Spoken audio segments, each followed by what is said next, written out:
This is the Tristan Law Show. If it's your first time here, welcome. And if you've been here before, welcome back. I'm Tristan Law, semi-retired pro wrestler, and today, I'm your host. And let me start by saying this.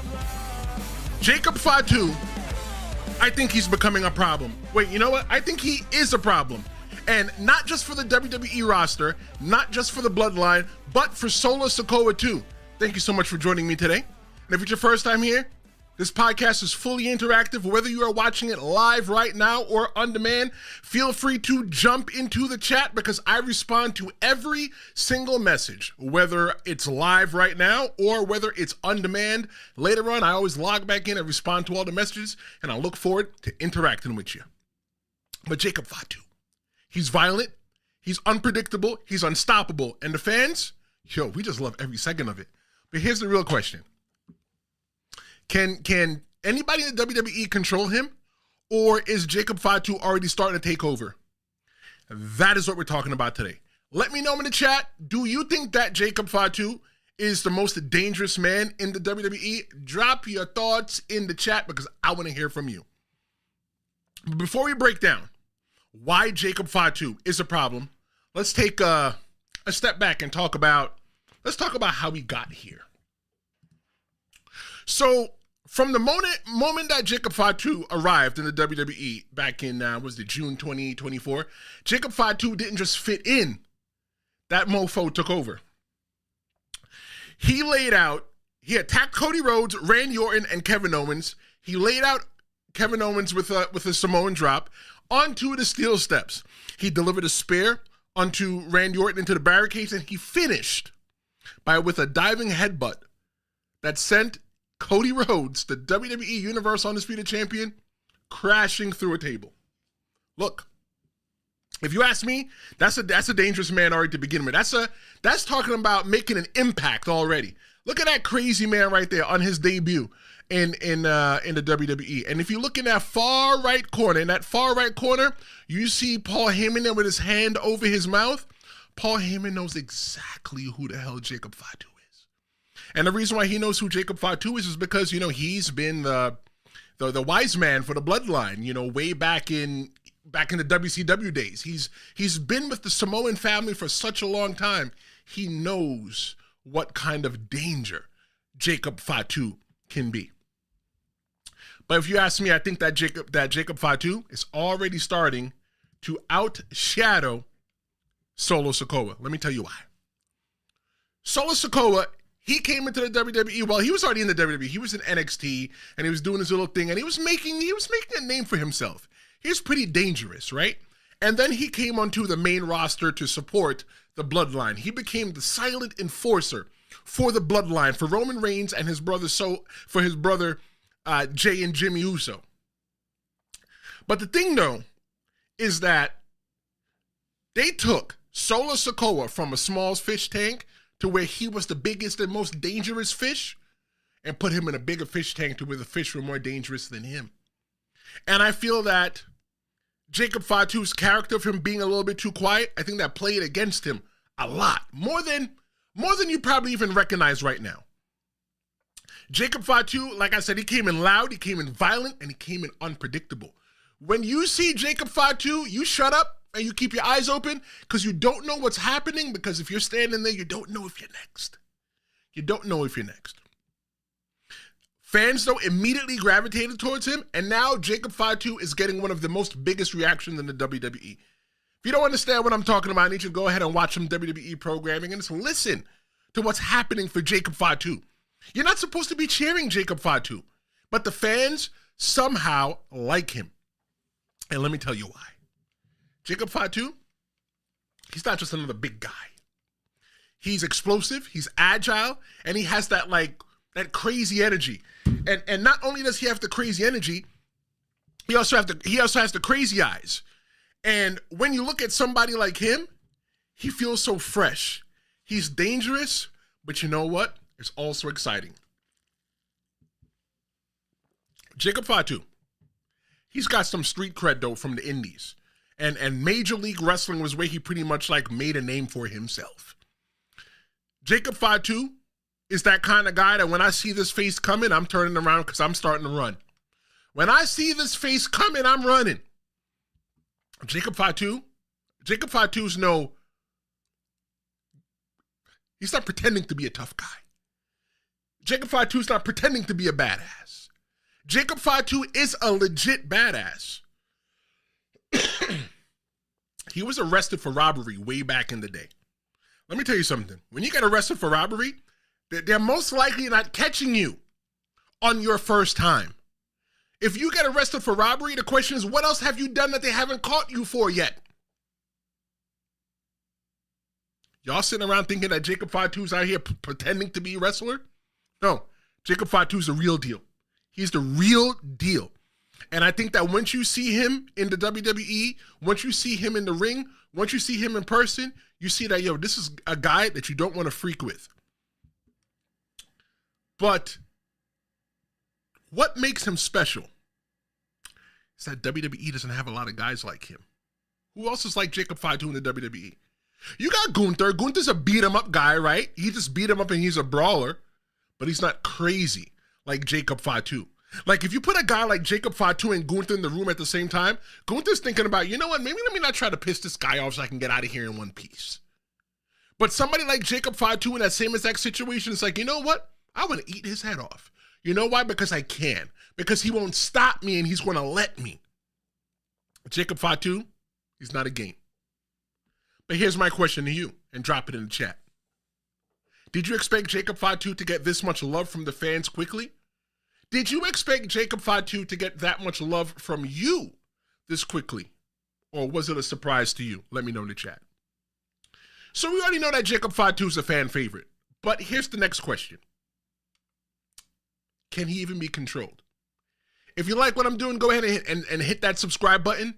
It means a lot that I'm waking up every single morning and finding more and more and more subscribers. So that means you like what I'm doing, right? I'm not asking friends and family to subscribe, right? If they find my channel and they come and they subscribe on their own, then they subscribe on their own. God bless them. So all my followers are organic, and I appreciate it. I'm humbled because what I'm doing, there's no face to it. I may never get to see your face in person, but as we grow, I plan to see your face in person. But until then, I may never see your face in person. I may never know who you are. I may never know where you live. But you know what? You're a part of the family, so thanks for joining me. Jacob Fatu is more than the bloodline enforcer. He's more than that. Jacob Fatu was well, let's not look at Jacob Fatu yet. Let's look at the bloodline. The bloodline itself was built on chaos. The Roman Reigns had to become the tribal chief because you had people like Baron Corbin burying him and covering him in dog food. He had to do what he had to do to take care of himself. Roman Reigns, when he was running the bloodline, he kept things strategic, and Paul Heyman kept things calculated.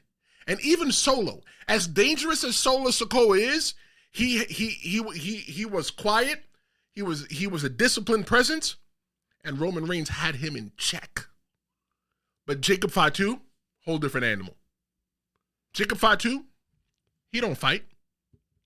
He attacks. Jacob Fatu, he doesn't win. He destroys.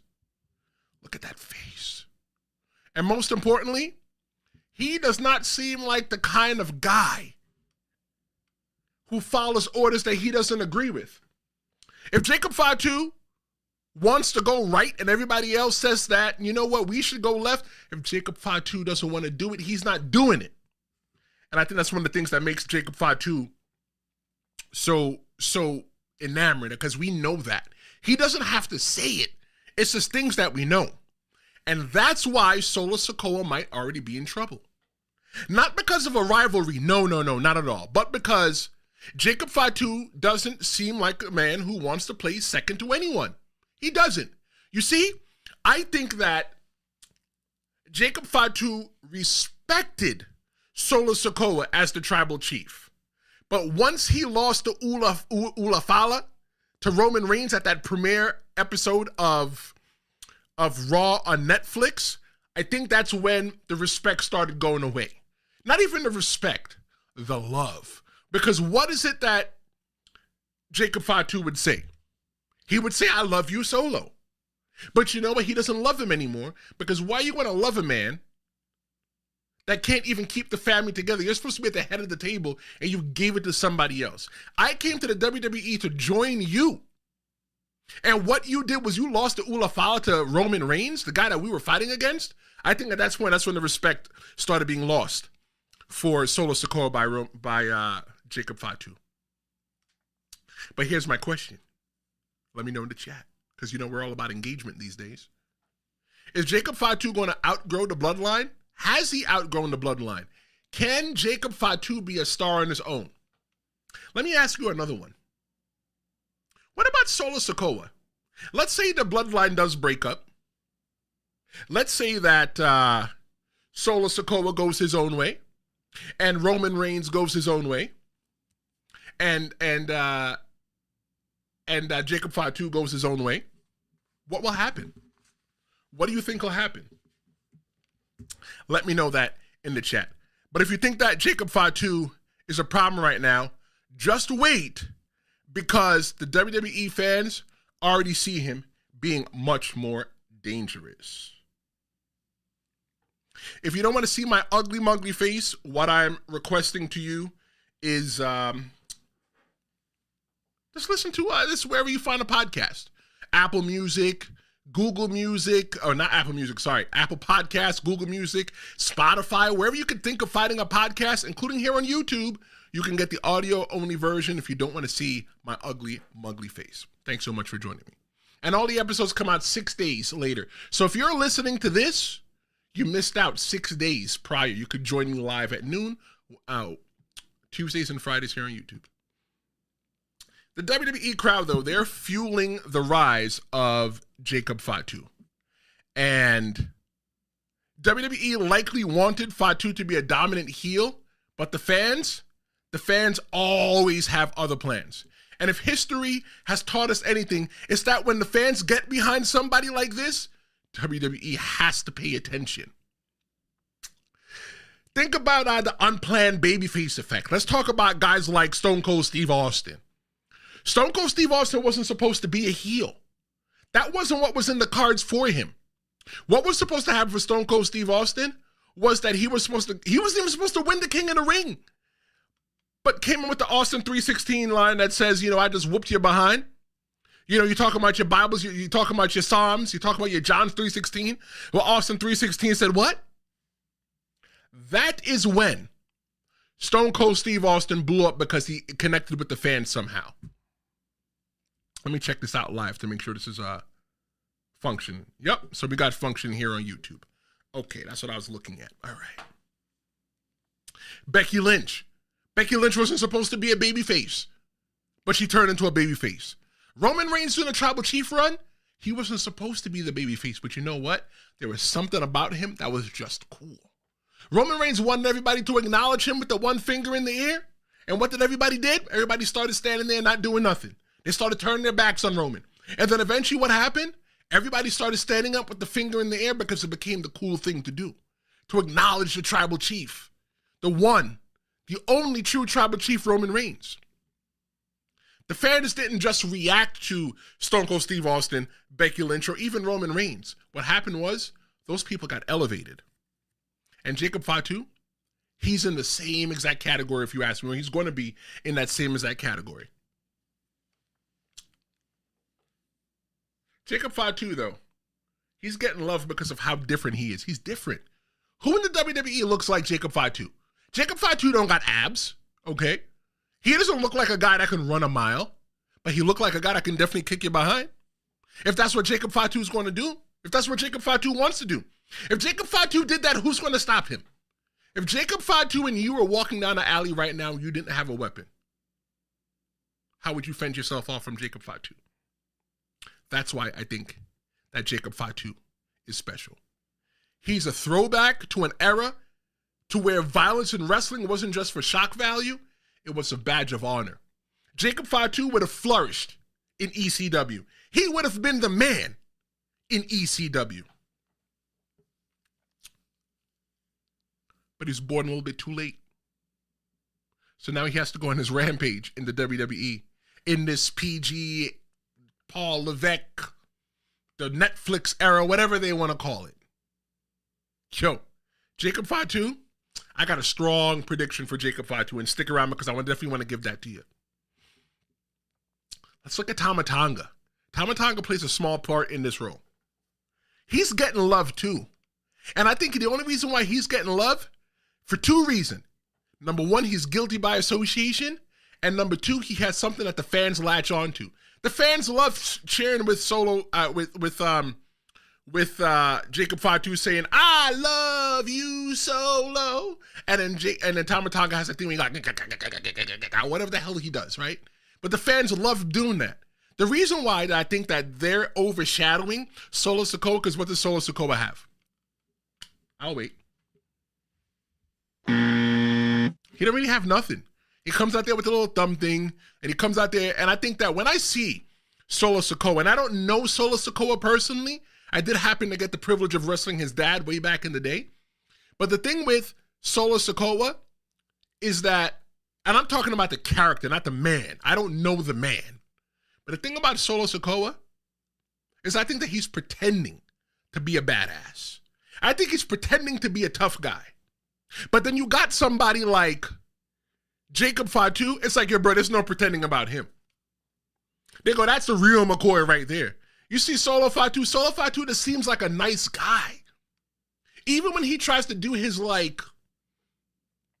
maniacal smile, like his devious, mischievous smile, it's like, bro, underneath all of that, I really see a nice guy. Now, look, I'm not saying that Jacob Fatu is not a nice guy in person. But what I'm talking about is when you look at the characters and you look into the eyes, because they say the eyes are the window to the soul. So when you're looking into their eyes, you see one person in Solo Fatu, in Solo Sikoa, you go, nah, that's not him. And then you see one person in Jacob Fatu, you go, oh yeah, that's him. 100%. If you saw him coming the other way, you're definitely turning. So back to Tama Tonga. Tama Tonga's getting that love from the fans as well too. God, I'm choking. Excuse me, I'm back. Thank you for joining me. With Tama Tonga's brother, Tonga Loa, being out with injury, Jacob Fatu is pretty much big brothering him right now, if you ask me. So what happens if WWE sees that and decides to roll with it? Could we see Fatu and Tama Tonga turn face while Solo Sikoa struggles to keep them in line? Because does anyone really jump for Solo's character? I'll wait. After everything that's happened on SmackDown, do you think that everything's all good in the hood with Solo Sikoa? I'll wait. I think the answer is not really to any of those. You see, the thing that I'm afraid of is that when Solo Sikoa, when he or if the brothers, Tonga Loa, Tama Tonga, and Jacob Fatu decide to separate, what happens to Solo Sikoa? You see him as a main event star. You see him as a mid-carder. See him as the curtain jerker, the person doing the first match. You see him going back to NXT. Where do you see him? He's going to have to revamp that character or figure out a way to make the fans emotionally invest with him. Because right now, I don't think he's got it going on. Excuse me. Whether Jacob Fatu turns face or not, one thing is clear. Jacob Fatu is not just going to be another faction member. He's already bigger than that. So what's next for him? I'll tell you what's next for me. Join me Tuesday live at noon here on YouTube, and we're going to be discussing and dissecting pro wrestling. What will we talk about? If I told you now, you might not show up on Tuesday, because you might have to go get your nails done and check it out later. I want you to watch this live. I want you to watch this live next Tuesday at noon right here on YouTube, and I want you to interact. I want you to join the family. I want you to chit-chat because we are going to have a good time. So what's next for Jacob Fatu? So far, Jacob Fatu's been making a name for himself by running through the competition. But let's talk about the bigger picture when it comes to Jacob Fatu. What happens next? Could he break away from the bloodline? Now, look, the reason why I say could is because why do we always have to break everybody up? Why can't they just say, you know what? We just don't mess with each other no more. I'm going to go left. You're going to go right. And we'll catch each other, down the road. But let's say they do break up the bloodline. Right now, he's just too big, Jacob Fatu, to be another guy in the group. If WWE sees that, they might start positioning him as a solo monster, no pun intended. They might position Jacob Fatu as a monster by himself. They may make him run the bloodline by himself. I don't know. Jacob Fatu, like I said, he does not respect Solo Sikoa. He lost respect for him on January 6, 2025, the premiere episode of Raw on Netflix, when Solo Sikoa lost the tribal chief status to Roman Reigns. So what's next for Jacob Fatu? I think he's going to pack his bags and go his own way. Who should WWE put in the path of Jacob Fatu? Oh, man. This is the best part right here. That's the best part. We're going to talk about exactly who WWE is going to put in the path of Jacob Fatu. And it's going to make some money and make some cheers. Thank you so much for cheering. He needs to be against somebody that's going to push his limits. He needs to be against somebody that if he's going to be a babyface, that they need to be able to put him in some kind of danger. Okay? He needs to be, if they still decide to make him a heel, it has to be somebody that he has to be able to come for their head. That's what it has to be. So I see them putting him up against people like Sheamus. Sheamus is definitely one. I could see them beating each other up and having some awesome matches. Now, this name here, a couple months ago, I wouldn't have really agreed with it. But as of late, the killing streak that this person's been on, you're going to have to agree with me. Kevin Owens. You see, Kevin Owens is the kind of guy that I wouldn't trust Kevin Owens. I wouldn't even trust Kevin Owens to hold his own wallet, because Kevin Owens is a backstabber. He backstabs his own best friends, and he always puts his best interests first. At the end of the day, it's always what makes Kevin Owens happy and what's going to get Kevin Owens ahead. He'll play on your side, but when he's not playing inside anymore, he's dangerous. God, I'm getting sick. We got Braun Breaker. Braun Breaker's a savage in his own right. So you're telling me that if you saw Braun Breaker and Jacob Fatu getting in the ring right now to have a one-on-one match, you wouldn't be sitting on the edge of your seat paying attention? I know I would. Or how about this? I mentioned this name before. Gunther, the right now current WWE World Heavyweight Champion. The Ring General. I can see that as well, too. That's going to be a match that people are going to be really interested in. But each of these matches prove one thing. Jacob Fatu isn't just a problem for the WWE. He isn't a problem for the Bloodline. He's a problem for anybody that steps in his way. Whether you're man, woman, or child. Whether you think that he's on your side, he'll ride with you until he feel like he don't want to ride with you no more. So here's my question. Drop it in the chat. Who do you want to see Jacob Fatu face next? Drop your dream match for Jacob Fatu in the future in the chat. And speaking of some big matches, let's take a look at some predictions for Jacob Fatu. Remember, I'm going to say this right now, and I'm going to put this into the atmosphere, and you're going to be like, yo, that brother said it first. Tristan Law, semi-retired pro wrestler, and your host of the Tristan Law Show. Thank you so much for joining me. Tuesdays and Fridays here at noon, live on YouTube. Jacob Fatu is the Intercontinental Champion or U.S. Champion within the next year. Within the next year, 12 months from now, this time we're going to be sitting around talking about Jacob Fatu is the Intercontinental Champion or U.S. Champion. That's prediction 1. Prediction 2. If Tonga Loa is still out within the next 6 months, Tama Tonga and him are going to be tag team champions. You know why? Because people like them. People are going to want to see it. They're going to put them in a good story, and they're going to win the tag team champions. When you put them against the Viking Raiders or the War Raiders, as what they go back to now, their full name, I've got a bigger prediction for you. The bloodline doesn't go away. The bloodline just evolves again. Because the bloodline is used as a staple to get people over, to get people more popular with the fans. So I say Tama Tonga, Tonga Loa, Jacob Fatu, Zilla Fatu. They could be the third incarnation of the bloodline. Let me explain some of those names. Because I threw out a name that the typical WWE person wouldn't know. We know who Tama Tonga is. We know who Tonga Loa is as well, too. Tonga Loa is Tama Tonga's brother. They're both the sons of Haku, one of the baddest men in wrestling back in the day. Right? Tonga Loa's hurt. Jacob Fatu, the guy we've been talking about the whole time. But Zilla Fatu, who's that? Zilla Fatu is Umaga's son. And Umaga's son has been making a name for himself. He's been training with Booker T down there in Texas. He's been making his way on the indies. And I think that he's going to be walking into the front door of the bloodline someday soon. There's also another name, Lance Anoa'i.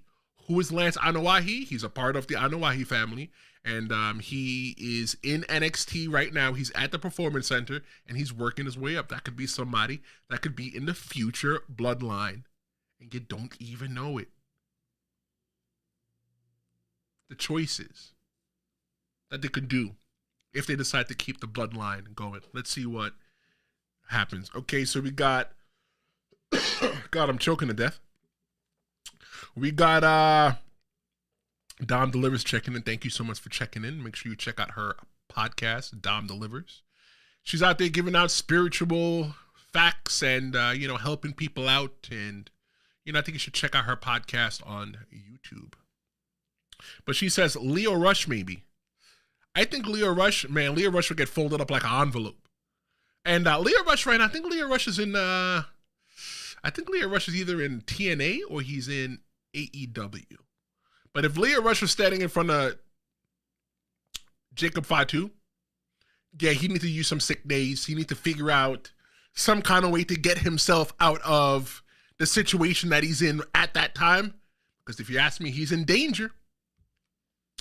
If you like what I've been talking about so far, go ahead and hit that subscribe button. Subscriptions mean a lot. It means I'm doing a good job. And based on the way that my followers just have been jumping up, and it's all organic, it means that somebody out there thinks I'm doing such a great job. I was telling my brother this morning, I was like, it's so crazy how everybody just comes onto this and just sees and just likes it. I don't ever say, hey, to you in person, hey, give me your phone, let me subscribe to you. What I do is I present to you my material. I present it to you in the way that I would tell it to you if I was telling you in person, as a friend, as your pal, as your buddy. And sometimes you say, I like this guy. I might hit subscribe. And to me, that's humbling. It means a lot. And I appreciate it. Okay? So one day, maybe we could all get together and be like, yo, you one of the day ones from the Tristan Law Show. But let's make sure you copy your Tristan Law Show shirt. Click the link in the bio. Thanks so much, Dom Delivers, for hanging out. So right now, Jacob Fatu is becoming too popular, too dangerous, and too unpredictable for WWE to ignore. I think Jacob Fatu is not even being ignored by Solo Sikoa. Solo Sikoa told him last week on SmackDown, I love you, Jacob Fatu. And why did he tell him that? To put some water on the fire?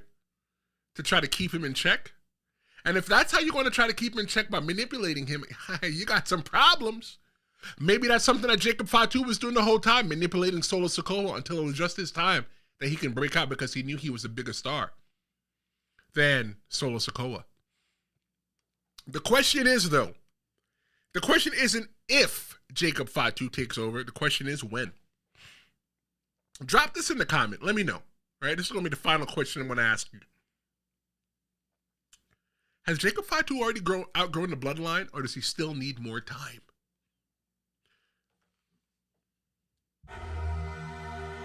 Well, if you ask me, I think that Jacob Fatu is becoming such a huge problem.